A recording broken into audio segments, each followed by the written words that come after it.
বহু আগে, that is 73-74 সনে আমাদের এখান থেকে কিছু রোহিঙ্গারা ওখানে গিয়েছিল। আমাদের সেখানে এর সংখ্যা কত আমাদেরও জানা নেই। তারা আমাদেরকে জানিয়েছিলেন প্রায় 69,000-এর মতো, সামথিং মেবি কম বেশি হতে পারে। সেটা তাদের দেশের নিয়ম অনুযায়ী পাসপোর্ট না থাকলে তাদের ফেরত পাঠাবে, সেই রকমই একটা কথা বলা হয়েছিল। তো সেই ক্ষেত্রে আমাদের সঙ্গে একটা চুক্তি হয়েছিল, তারা ফেরত পাঠাবে না, তারা সেখানেই থাকবে, কিন্তু শুধু রিনিউ করে দেওয়া পাসপোর্ট। সেই চুক্তিতে আমাদের সঙ্গে একটা মেমোরেন্ডাম অফ আন্ডারস্ট্যান্ডিং হয়েছিল।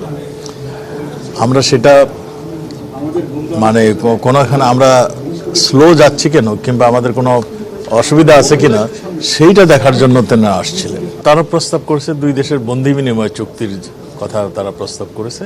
আমরা অনেক দেশের সঙ্গে আমাদের এই বন্দি বিনিময় চুক্তি আমাদের রয়েছে, আমরা সেইগুলো আমরা মনে করি এই চুক্তি আমাদের করলে আমাদের সুবিধা হবে।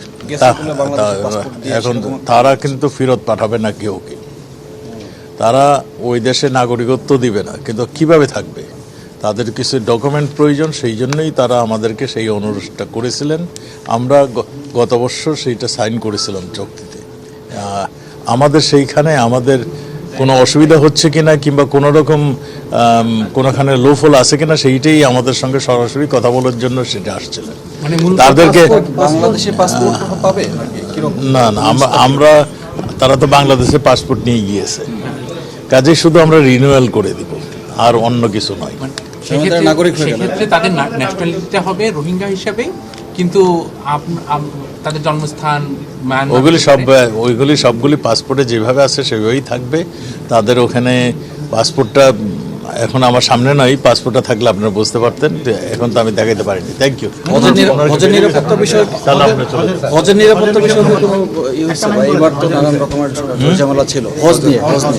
হজ নিয়ে আরো সুন্দর ব্যবস্থা হয়েছে ইতিমধ্যে আপনারা দেখেছেন।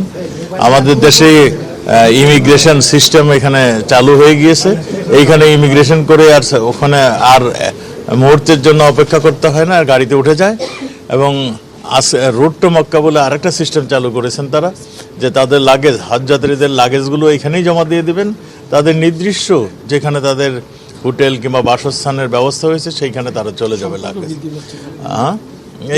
এই আমাদের এই হজের এই ব্যাপারটা আরও সুন্দর হয়েছে। আমরা আশা করি আমাদের হজযাত্রী যারা যাচ্ছেন তারা এই সুযোগটা অ্যাভেল করবেন। এবং তাদের আজকে যে ইন্টেরিয়র মিনিস্টার সাহেব যে আসছিলেন, তিনি আমাদের সঙ্গে দুই দেশের সম্পর্ক বৃদ্ধির জন্য আরও কাজ করছেন, এবং তিনি বলছেন যে আমাদের সম্পর্ক আরও বৃদ্ধি হবে, আরও স্ট্রং হবে। আমাদের 30 লক্ষ লোক, প্রায় 30 লক্ষ লোক সেখানে কাজ করছেন। আমাদের এই সংখ্যা আরও বাড়বে বলে তিনি করেছেন।